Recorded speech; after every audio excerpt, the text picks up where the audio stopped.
All right, very soupy air remains in place this evening.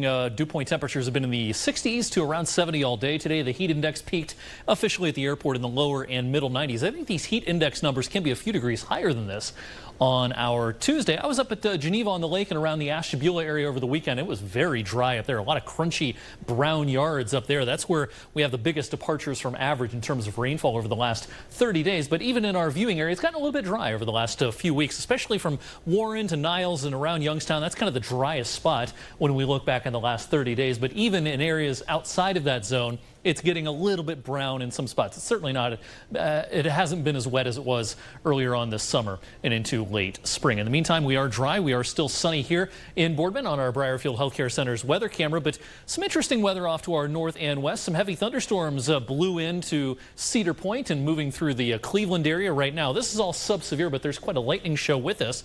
The vast majority of this is probably going to dive just to our south and west, so a better chance of getting some of these heavier storms in Akron and Canton. But I could see, whereas we head into the 7 and 8 o'clock hours, some of our viewing area may get clipped by some of this. May just be some light rain, but some lightning and thunder will be a possibility. Best chance will be in areas west of Route 11. And again, that'll be a little bit closer to sunset this evening. You'll see that on high resolution Futurecast. A lot of this activity trying to dive to our west, but a few raindrops will be possible before the evening is through. We'll be high and dry then later tonight, and especially if you do see some rain this evening, there may be some fog setting up in some locations late tonight into tomorrow morning, kind of like we had this morning. Otherwise, a warm and humid night.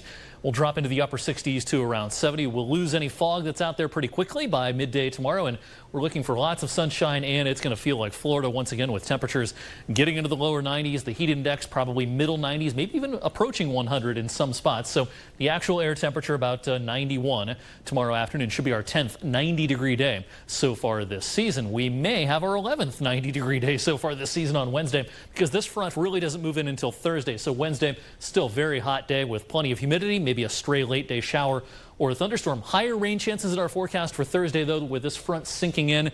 Some showers, some storms around. But the good news is this front's going to usher in a big change for the end of the week and into the weekend. This very tropical air mass will finally get swept away by Friday and Saturday. This is going to feel amazing at the end of the week and into the weekend. Lots of sunshine, pretty much perfect summer weather coming our way for Friday, Saturday, and Sunday with hardly a cloud in the sky. The humidity very low compared to where it is right now. And I expect that general trend to continue into early next week. So hang in there, be patient. I know a lot of us are kind of tired of this really soupy air, but